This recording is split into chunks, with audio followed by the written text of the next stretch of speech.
आपने मुझे बजट के ऊपर बोलने का मौका दिया। सर जी, जो बजट होता है वो बेसिकली पिछले जो हालात होते हैं उससे सबक सीखना होता है, मौजूदा हालात पे काबू करना होता है, और जो नेक्स्ट जिस तरफ हुकूमत ने जाना होता है, कौम ने जाना होता है, वो टारगेट सेट करता है। तो बेसिकली जो इस दफ़ा अभी ये PMLN ने अपना बजट पेश किया, तो सर ये इसका टेन्योर का तो पहला बजट है, लेकिन ये पिछले 35 साल से हुकूमत करते रहे हैं, तो तजर्बा इनका बहुत ज़्यादा है। इसलिए फिर मैंने स्पीकर साहब इनका पूरा बजट पढ़ा। पूरे बजट में जो कि 19,000 खरब का एक इंतहाई खौफनाक बजट है, उसमें पता चला कि महंगाई, सूद, बेरोज़गारी और सर इनके अपने इकनॉमिक सर में लिखा है सर मजमूई तौर पर गधों की तादाद में जो है वो इजाफा हुआ है। सर पूरे बजट की तकरीर में ये सर ये मेरे पास है, इसको पढ़े, कोई विजन नहीं है, कोई फिगर नहीं है, कोई स्टेटिस्टिक्स नहीं है सर, के सिवाय हमारे जो फाइनेंस मिनिस्टर साहब है सर, उन्होंने इस बजट तकरीर में लिखा हुआ है कि ये पूरी की पूरी बजट तकरीर हर पेज पे लिखा हुआ है कि नवाज शरीफ का और शहबाज शरीफ का विजन है। तो सर इनका जो पहले वाला विजन मैं ज़रा आपको ये बता दूं कि नवाज शरीफ और शहबाज शरीफ का जो विजन है वो मुल्क को स्टील मिल का खसारा 206 बिलियन दे चुके हैं, PIA का खसारा ये 622 बिलियन दे चुके हैं, बिजली का खसारा ये 2.7 ट्रिलियन दे चुके हैं, सुई गैस का खसारा ये 3 ट्रिलियन दे चुके हैं, मेट्रो बस का जो कि लाहौर का है और पिंडे का है, और इसमें मुल्तान शामिल नहीं करी क्योंकि मुल्तान जो है वो बंद हो गया है, अपने इकनॉमिक सर में लिखा है सर 35.5 बिलियन का खसारा नवाज शरीफ और शहबाज शरीफ का जो है वो विजन है।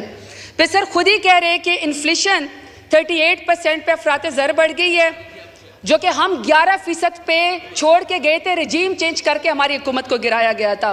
फूड इन्फ्लेशन ये खुद कह रहे हैं कि 48% के ऊपर चली गई है, और सर इकनॉमिक ग्रोथ अभी ये माइनस में है, ये कह रहे हैं कि हम 2.83% करने की कोशिश करेंगे, टारगेट है, और फिर उसके ऊपर ये मजबूती तौर पर मिठाई भी बांटेंगे, भंगड़े भी डालेंगे, जो कि हम जब रिजीम चेंज किया 2022 में सर ये 6.1% के ऊपर इमरान खान छोड़ के गए थे। सर एक्सपोर्ट ये 25 बिलियन पे नीचे लेकर आए, हमने 26% के साथ इजाफा किया था, 36 अरब की हाईएस्ट के ऊपर बिलियन के ऊपर जी हमारी हुकूमत लेकर गई थी। फिर सर रेमिटेंस पे ये 23 बिलियन के ऊपर ये लोग नीचे लेकर आए हैं, हाईएस्ट जो हम लोग है सर इसको 26.1 बिलियन के ऊपर लेकर गए हैं। सर जैसा कि आपको हमारे एक और MNA साहिबा ने आपको फरमाया सर 2,80,000 का मकरूज हर बच्चा, चाहे सर उसके तन पे कपड़े नहीं है, चाहे उसके मुंह में निवाला नहीं है, नवाज शरीफ और शहबाज शरीफ की विजन की वजह से यह मुल्क मकरूज है। सर फिर ये इन्होंने सोचा, हमारे फाइनेंस मिनिस्टर ने, सर ये बजट तकरीर का चैप्टर है जी पेज नंबर 10 पे, सर ये कहते हैं कि मुल्क में सरमायाकारी लेकर आनी है नवाज शरीफ और शहबाज शरीफ के विजन के मुताबिक। सर ज़रा वो चैप्टर बढ़े, वो चैप्टर सरमायाकारी का कहता है कि तमाम असासे बेच दो कोड़ियों के भाव, घर का सामान बेच के नवाज शरीफ और शहबाज शरीफ के विजन के मुताबिक जो ये सामान लेकर आएंगे बेच के। उसमें सर इन्होंने टॉप प्रायोरिटी खुद लिखी है, ये कहते हैं हम PIA को बेच देंगे, हम रोज़वेल्ट होटल को बेच देंगे, हम हाउस बिल्डिंग फाइनेंस कॉरपोरेशन को बेच देंगे, ये फर्स्ट वुमेन बैंक को बेच देंगे, हवाई अड्डों में सर ये इस्लामाबाद इंटरनेशनल एयरपोर्ट को बेच देंगे, कराची एयरपोर्ट को बेच देंगे, तमाम बिजली के कारखाने बेच देंगे। सर जी सर सब कुछ बेचना ही है तो फिर इस ऐवान को भी बेच दें, इसको भी आउटसोर्स कर दें। पहले भी 20-20 करोड़ में यहाँ पे बोलिया जो है वो बकरा मंडी लगा के रिजीम चेंज करा के ज़मीर फरोशी करके पूरे ऐवान को तो वैसे ही बेच दिया था, तो सर इस ऐवान को भी बेच दें अगर बेच के सारा खसारा पूरा करना है। और सर वैसे भी चूंकि फाइनेंस मिनिस्टर भी इम्पोर्टेड है, डिप्टी प्राइम मिनिस्टर और फॉरेन मिनिस्टर भी इम्पोर्टेड है, इंटीरियर मिनिस्टर भी इम्पोर्टेड है, हमारे पासपोर्ट जब्त है, हम मुल्क से बाहर नहीं जा सकते।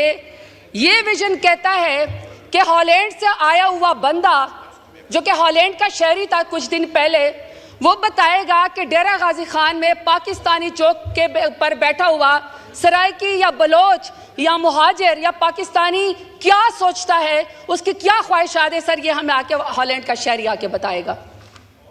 अगर इतना ही सर विजन है तो अपने साथ वाले बंदों से ये पूछ लेते कि अगर मुल्क में सरमायाकारी करनी है, सर इनका पिछला रिकॉर्ड है, इन्होंने सर पाकिस्तान के टैक्स पेयर के पैसे से इनका स्टाफ मियाँ साहब को और मियाँ साहब खुद सर $4.5 लाख पर नाइट सर ये बाहर के मुल्कों में रहते थे।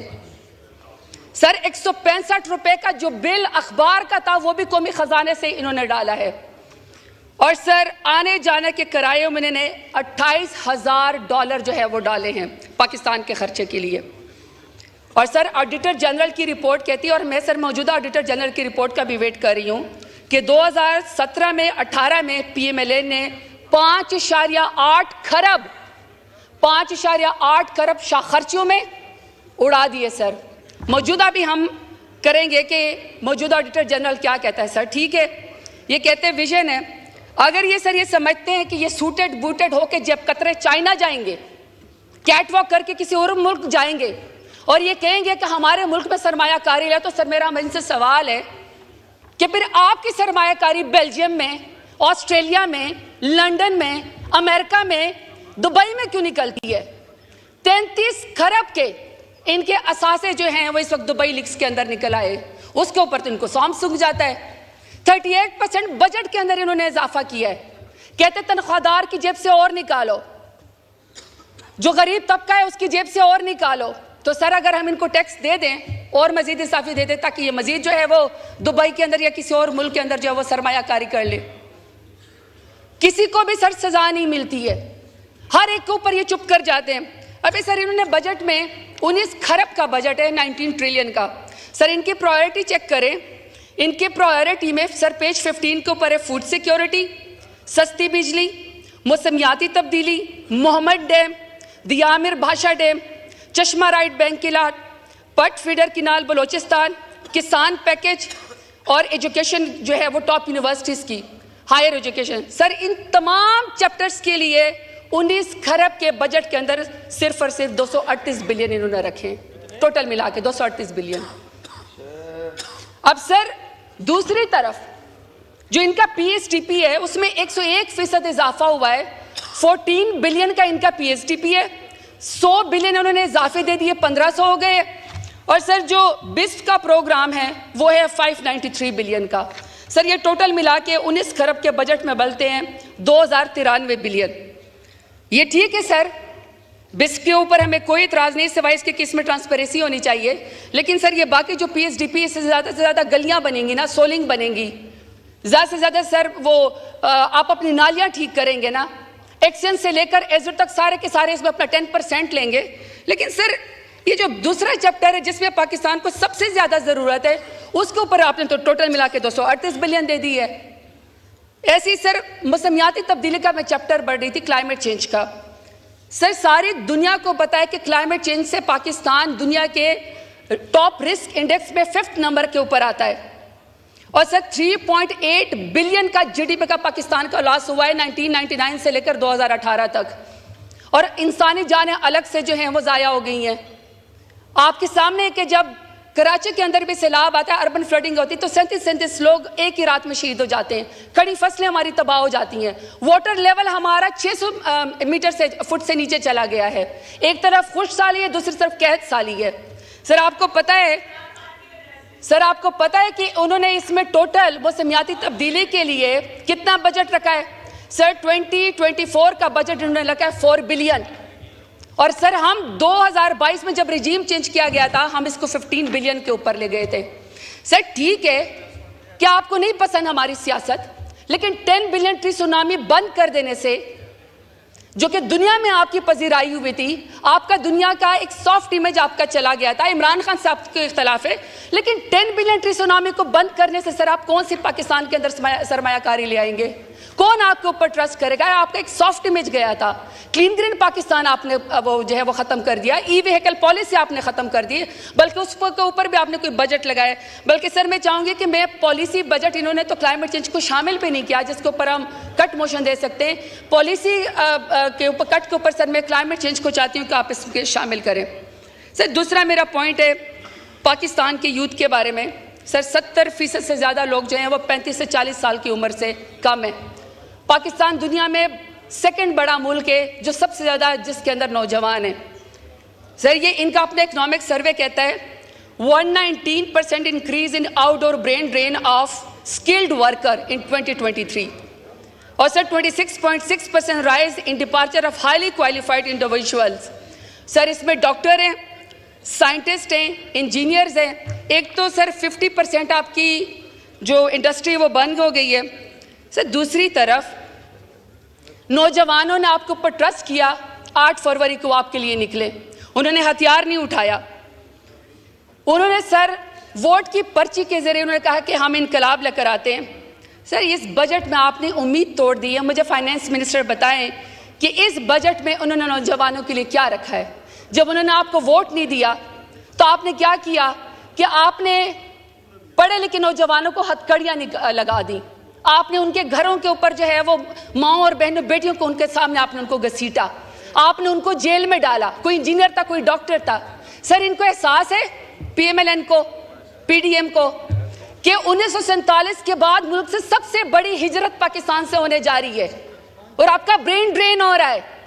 ये सर यहाँ पे ऊपर हॉल के अंदर यूनिवर्सिटी के स्टूडेंट बैठे हुए हैं, आप इनको ये बताना चाहते हैं कि आप अपनी मर्जी से वोट की पर्ची डालेंगे तो हम जो है आपके लीडर के ऊपर जो है उसको 31 साल की रातों रात सजा दे के काल कोठरी में बंद कर देंगे। अगर आप अपनी मर्जी से वोट डालेंगे तो आप डॉक्टर यास्मीन राशिद जैसी, आलिया हमजा जैसी, बुशरा बीबी जैसी खवातीन को आप सड़कों के ऊपर घसीटेंगे, आप उनकी इज्जत के उसमें केस के अंदर आप हाथ डालेंगे, नौजवानों की आप तजलील करेंगे, सेल्फ रिस्पेक्ट को खत्म कर देंगे, कभी डिजिटल दहशतगर्द करेंगे, कभी कहेंगे कि इल्ड इन्फॉर्म्ड यूथ है। सर वो आपको चाहे बाहर बैठे हुए हो चाहे पाकिस्तान के अंदर बैठे हुए हो, वो आपको आपकी असली करतूत दिखाते हैं, आईना दिखाते हैं। अगर आपको आईना नहीं पसंद, अगर आपको आईने में अपनी शक्ल नहीं पसंद, बदसूरत लगती है तो अपने करतूत सीधे करें, आईना मत तोड़ें। आप पाकिस्तान के नौजवानों को मायूस मत करें। सर इस बजट में आई एम सॉरी टू से इस बजट में यूथ के लिए कोई पॉलिसी नहीं है, कोई विजन नहीं है, कोई बजट इसके अंदर नहीं रखा गया है। फिर सर मैं साउथ पंजाब से मेरा ताल्लुक है, सर साउथ पंजाब से मेरा ताल्लुक है। सर मैं महरूम तबके को रिप्रेजेंट करती हूँ। सर 1947 से लेकर अब तक हमारे सराइकी व सेब के लोग अपनी बका की जंग लड़ रहे हैं, सराइकी सुबह मांग रहे हैं। आप तो तख्ते लाहौर को सब कुछ दे देते हैं सर 2 ही पॉइंट से तख्ते लाहौर को सब कुछ दे देते हैं, लेकिन सर मेरे सराइकी व सेब में कोई चीज़ सिवाय महरूम के और कुछ नहीं है।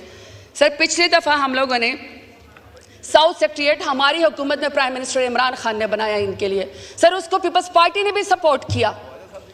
उसमें सर हम लोगों ने पहली दफ़ा साउथ पंजाब के लिए हमने 360 बिलियन का बजट रखा और हमने इसको रिंग फेंस किया।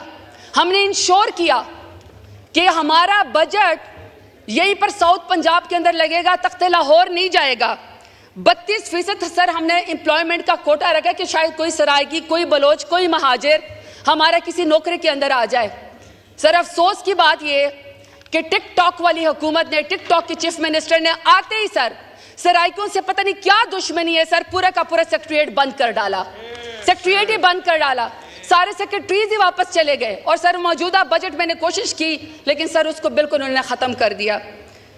सर आखिर में अपने डेरा गाजी खान की बात करती हूँ। मैंने सर डेरा गाजी खान को वुमेन यूनिवर्सिटी दी, सर पहला वहाँ पे कार्डियोलॉजी हॉस्पिटल दिया, मदर एंड चाइल्ड हॉस्पिटल वहाँ पे दिया, 260 गाँव को वहाँ पे बिजली दी, विमेन पार्क वहाँ पे बनाया। अभी सर मैंने पूरा का पूरा PHDP पढ़ा। यकीन करें सर डेरा गाजी खान के लिए सिर्फ दुआएं इसमें बजट में, बाकी सर ना कोई बजट है, ना कोई एलोकेशन है, ना सर किसी नए मंसूबे में उन्होंने डेरा गाजी खान को शामिल किया है। सर अफसोस की बात यह है कि आपने कोई फार्म 47 वाला वजीर हमारे सर पर मुसलत कर दिया है। पूरा डेरा गाजी खान यरगमाल है सर, 16-16 घंटे की लोड शेडिंग है। जो शख्स आवाज़ उठाता है सर उसको पर दहशतगर्दी का पर्चा कर दिया जाता है।